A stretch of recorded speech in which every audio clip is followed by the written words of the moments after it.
Shabbat Shalom, everybody.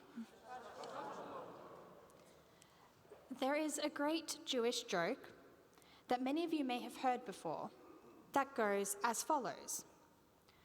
Once there was a pious man who was out to sea fishing when suddenly a giant wave came and flipped his boat over and destroyed it. His boat smashed to pieces. The man finds a wooden board to cling to. He remains calm, faithful in his God who will surely save him.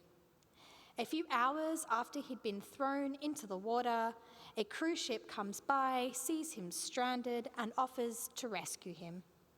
The man responds, "No worries, God will save me," and shoos them away. A few hours later, a helicopter flies by, spots the man, hovers and calls out to him. Again, he shoos them away, confident that God will save him. Lastly, a fishing boat passes by the man, tries to save him, and, like the others, is refused, told that, "My God will save me."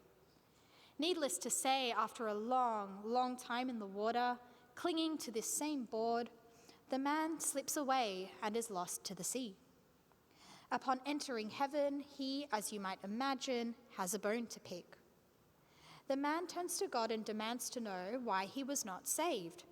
Had he not been good and pious? Had he not had faith in his God?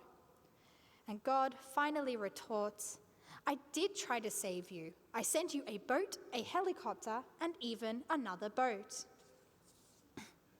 So, at risk of ruining the joke by explaining the joke, put simply, we witness that our protagonist of our fable could not help see the help that was right in front of him.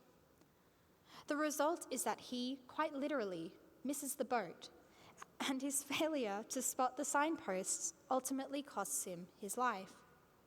So, we can ask ourselves, what are the signs that we can pick up from our tradition of when to accept help?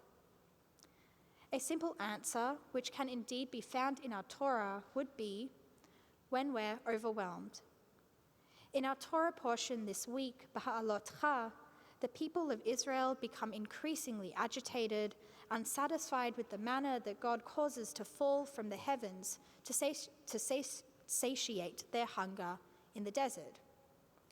They whine at Moses, lamenting the fish and the fresh produce they used to enjoy back in Egypt. Finally, fed up, Moses implores Adonai, "Lo uchal anochi levadi laset et kol ha'am hazeh ki chaved mimeni." I cannot carry all this people by myself, for it is too much for me. Even Moses, upheld as the leader par excellence, who our tradition declares there will be none other like him among Israel, could not do it all himself. The burden has become more than Moses can handle, and he has become weary of dealing with the complaints of the people. Thereafter, God answers Moses' cry for assistance, telling him to gather 70 of Israel's most experienced elders and imbue them with a flash of prophetic power, so that they may be by his side in discerning judgment among the people. As Rabbi Shai Held from Mechon Adar in New York writes in his book, The Heart of Torah, it took an extraordinary level of humility for Moses to heed God's instructions and to be comfortable with having his powers, divinely ordained, shared among his peers. He recognized that his work, his leadership, was not about him. Despite knowing that he would not bring his people into the promised land, Moses is remarkably selfless in his wish that all of Israel should reach such similar spiritual heights to him, that they should go forth in prosperity and greatness. Perhaps then, an additional, more nuanced framework for accepting help that I'd like to propose today is to embrace it when the help at hand allows us to better serve others.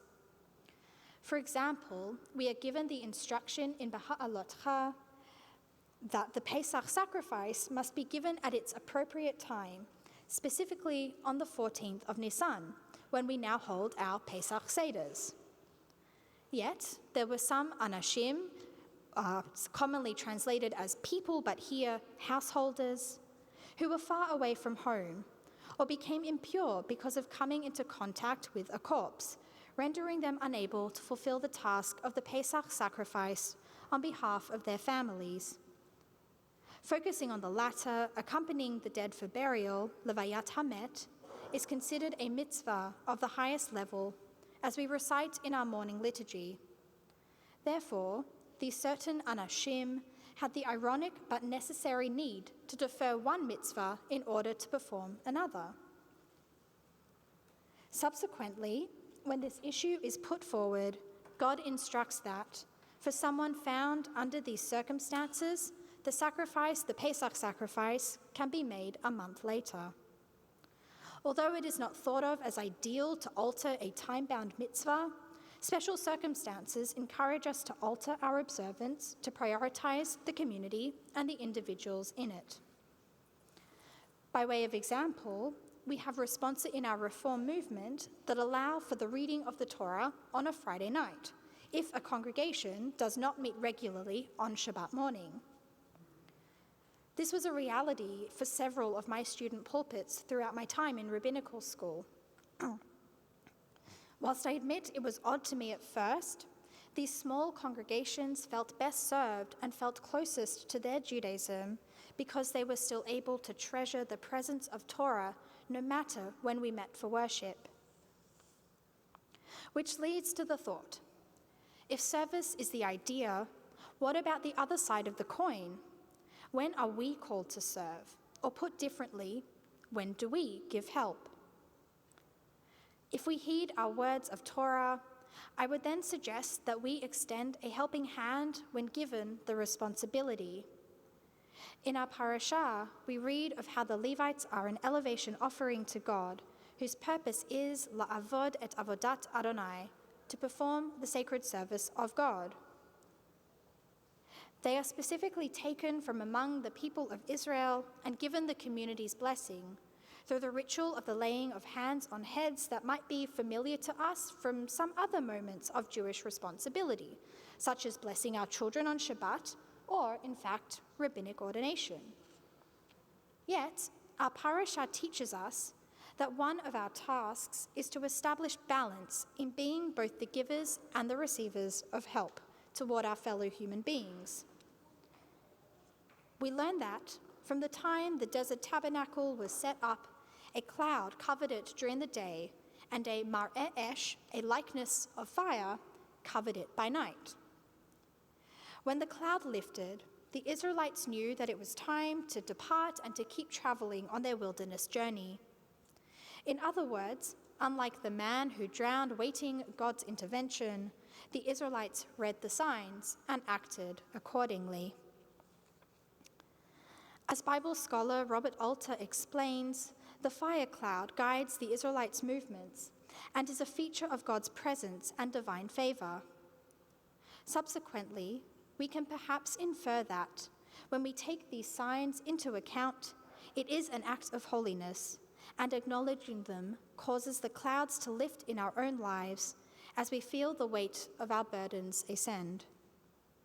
I can confess that, transitioning into this new role, this balance between both accepting and giving help is something that I am still working on. It is for this reason that I, for one, am so looking forward to working with our lay partners and all the good people of this congregation so that we can enact works of holiness within our incredibly special community.